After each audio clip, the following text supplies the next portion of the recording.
அகத்தியமே சத்தியம், சத்தியமே அகத்தியம். வணக்க நண்பர்களே, இது அஸ்ட்ரோ சுரேஷ்.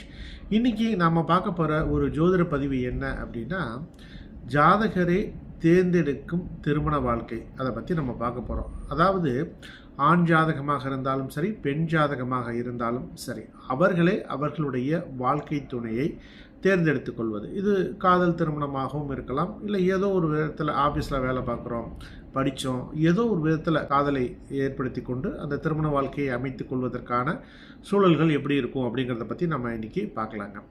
இப்போது ஆண் ஜாதகமாக இருந்தால் லக்னாதிபதியும் சுக்கிரனும் 7ஆம் இடத்ததிபதியும் ஒன்றுக்கொன்று தொடர்பில் இருக்குன்னு வச்சுக்கோங்களேன்.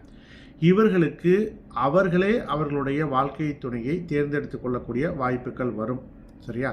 அடுத்தது, இது பெண் ஜாதகமாக இருந்தால் லக்னாதிபதியும் செவ்வாயும் 7ஆம் இடமும் ஏதோ ஒரு விதத்தில் தொடர்பில் இருந்தால் அவர்களுடைய திருமண வாழ்க்கையை அவங்களே, தன்னுடைய கணவனை அவங்களே தேர்ந்தெடுத்து கொள்வதற்கான வாய்ப்புகள் உண்டு அப்படின்னு எடுத்துக்கலாம். அதாவது விருப்ப திருமணத்திற்கான வாய்ப்புகள் அதிகரிக்கும் அப்படின்னு சொல்லலாம். ஒருத்தர் நல்லா புரிஞ்சுக்கிட்டு திருமணம் செய்து கொள்ளக்கூடிய ஒரு சூழல்களை ஏற்படுத்தி கொடுக்கும்.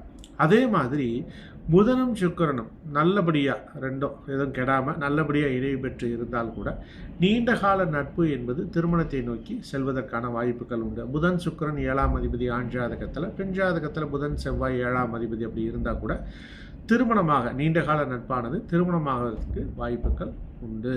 சரியா நண்பர்களே, உங்களுடைய ஜாதகத்தை முழுமையாக ஆய்வு செய்யணும் அப்படின்னாலும் என்னை தொடர்பு கொள்ளுங்கள். ஜோதிடம் கற்றுக்கொள்ள வேண்டும் என்றாலும் என்னை தொடர்பு கொள்ளுங்கள். அதற்கான வழிமுறைகளை நான் உங்களுக்கு சொல்லுகின்றேன். இந்த சேனலை சப்ஸ்கிரைப் பண்ணிக்கோங்க. விருப்பமுடையவர்களுக்கு இந்த பதிவையும் ஷேர் பண்ணுங்கள். மீண்டும் மற்றும் ஒரு பதிவுடன் நாளைக்கு நான் உங்களை சந்திக்கின்றேன். அகத்தியமே சத்தியம், சத்தியமே அகத்தியம். நன்றி நண்பர்களே.